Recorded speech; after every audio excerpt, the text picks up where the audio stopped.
Hello and welcome to this 7th episode in our series on freedom and happiness. For the last 6 episodes, we've been talking about human evolution and how it came to a pass that we progressed from the stage of the great apes to the homo sapiens that we are these days as modern humans. We also traced the value of money and how did money come into the picture. We also traced the importance of money in our lives, and we also traced the importance and in the rapidly changing technological scenario of today, we can find new avenues to make money. Well, thinking about ways and means to earn a living can at times be boring. So this 7th episode, I can promise to you, is going to be very, very interesting, because now the focus shifts from freedom and happiness essentially to happiness and freedom. Happiness is the main part from here on. Well, there are essentially 6 elements to what can bring you happiness. The first and foremost, of course, being physically and mentally fit. And as they say, a healthy mind and a healthy body. So it is very, very important for you to take care of yourself physically. And we're going to talk about physical fitness in the coming episodes where we follow the way the series is progressing. So physical and mental health, the feeling of gratitude. So gratitude is very, very essential in our lives. You may or may not be religious, you may not be spiritual, you may not follow any God, but still it is important for you to have this feeling of gratitude. If nothing else, I would say go to a park early morning, see the sun come up, and at least close your eyes and you can just have this feeling of gratitude within of yourself, and you can say a huge ball of fire, thank you very much, because it's only because of your energy that the solar system exists, that life on earth exists, and therefore I exist. Now this could come in very stark contrast with the feeling of individualism which creeped up in the Western civilizations somewhere between 12th to 15th century. As the famous French philosopher René Descartes said, I think and therefore I am.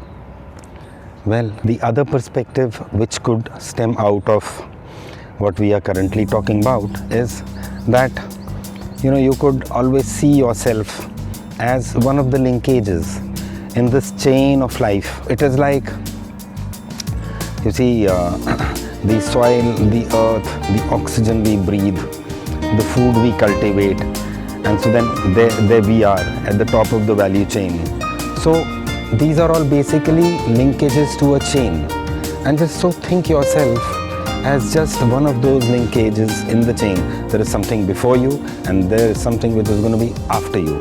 And so once you realize and understand that you're just one of those linkages, does a feeling come inside of you that alright, I am just a part of this system, and this will essentially help you drive away this ego you would have within yourself. I have come across a lot of people. You could have done well in life, you could have had a flourishing corporate career. There are people who have tons of money, they've got a good house and all the resources which a modern human in this modern life can probably even dream of, but still not happy. It's only because of this individualism.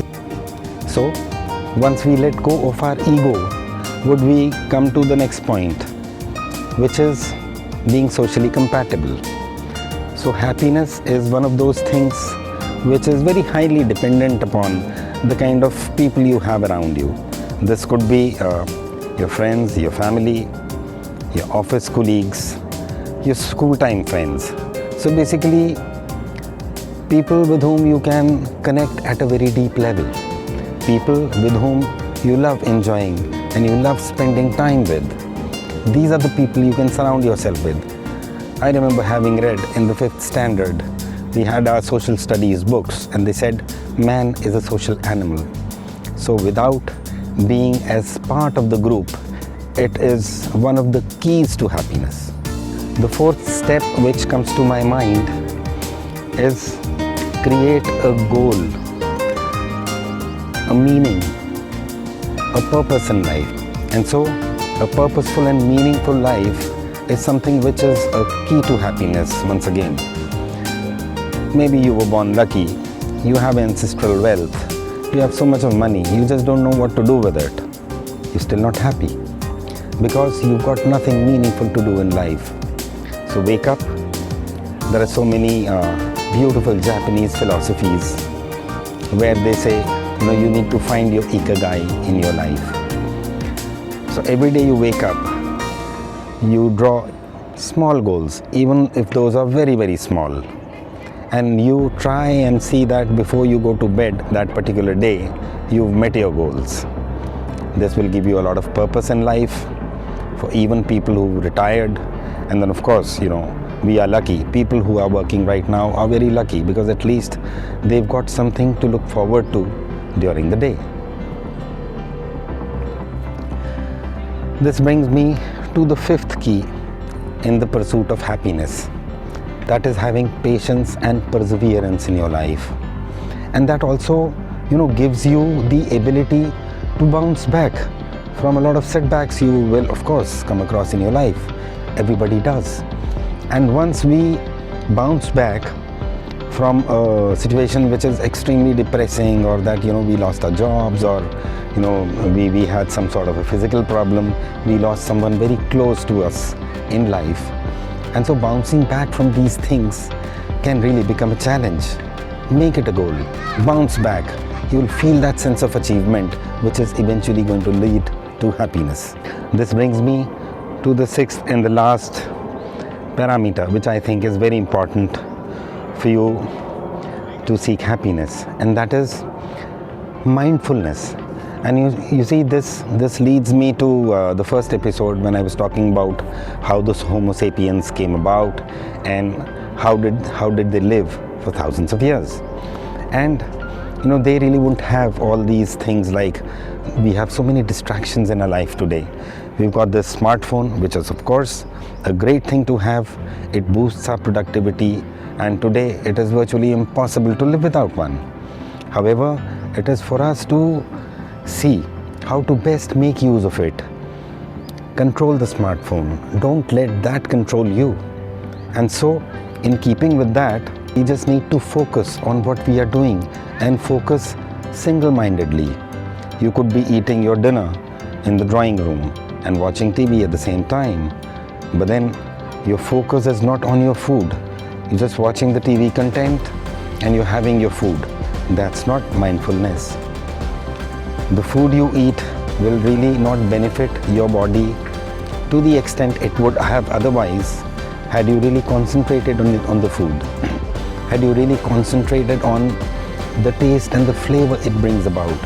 Had you really deeply experienced the flavor and the textures and the warmth and the feeling of goodness inside of you once you're consuming the food. So the whole idea is, whatever you are doing, get into it wholeheartedly. If you're eating your food, or if you are praying, or if you are meditating, mindfulness is one of the big keys to happiness in your life. So this concludes what I think about happiness. It's not only these 6 factors. These are the 6 factors which come to my mind, which I think are at the top of the order. There could be others. And of course, there are people with different kind of views. Well, I want you to watch this, and I want you to let me know what your thoughts are about this subject in the comment section. Well, these are some of the thoughts and musings I thought I'll share with you, because this is going to lead us to the next episode, probably the immediate one, or maybe one after the next one, where I'm really going to be talking about physical and mental health in great details. Thanks very much for watching this episode. Take care. Bye-bye. Bye for now.